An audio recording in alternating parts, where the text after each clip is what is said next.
myQ dock management records all of the activity that occurs in your loading docks.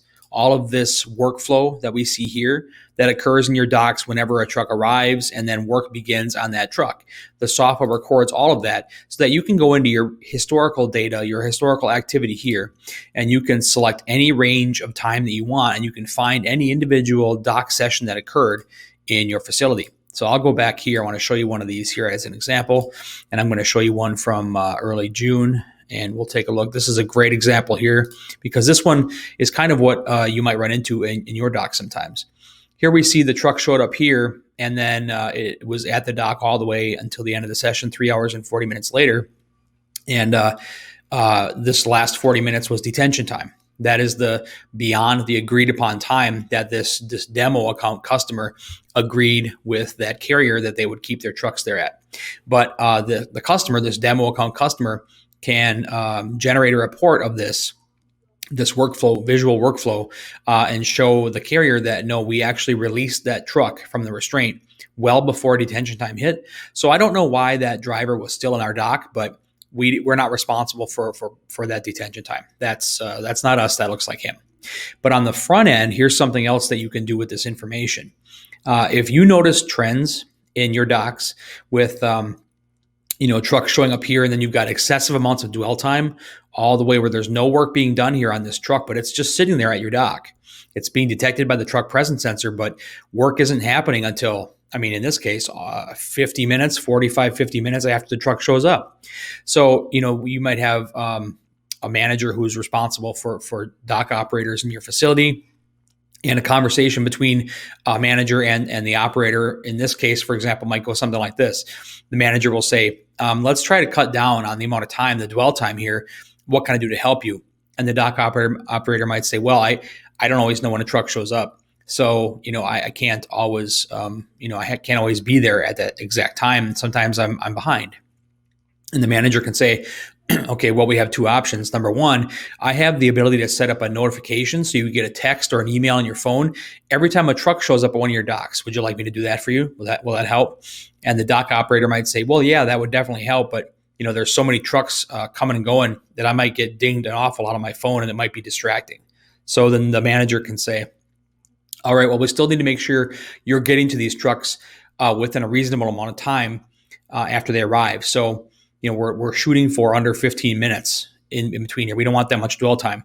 So how about if I have a notification sent to your phone, text or email, whenever a truck is at one of your docks, but you haven't gotten there and engaged the vehicle restraint within 10 minutes? Because then you'll get the notification, and then you can get over there and start working on the truck. And the dock operator might say, that's a good idea. I like that, because then if I get to any of these trucks within less than 10 minutes, I won't get that ding on my phone. And if I can't get there within 10 minutes, I'll get dinged, and I'll remember to go down there and do that. So then the manager will go over here to notifications. We're going to create our own notification. All right, so device notifications, and I'm going to pull myself down here so we can actually see this button. So you just go to add notifications, and we're going to focus on a dock session notification here. Okay, and I'll put myself back up here.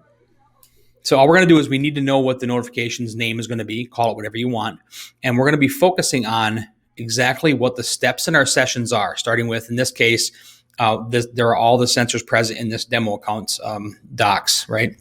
So we're going to focus on the steps that occur in every session when a truck shows up at the dock.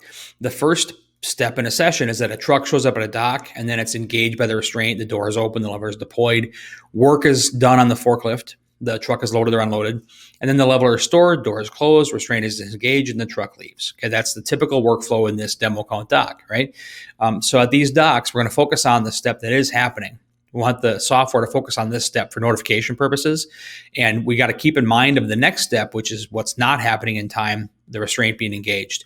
So in this case, we're going to simply just drag the step down here that is happening. We're going to focus on that. And then we're going to go down here and see what we need to do. So we've pulled down this first step. This is the truck arriving at the dock. This is occurring. We can either decide to send a notification immediately when that occurs, but we talked to the dock operator, and he said that'll be very distracting because they get a lot of trucks, right?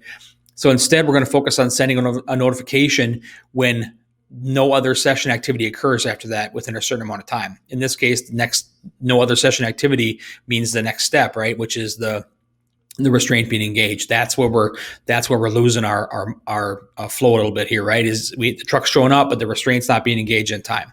So we're going to give our dock operator 10 minutes, and there we have the foundation of our notification.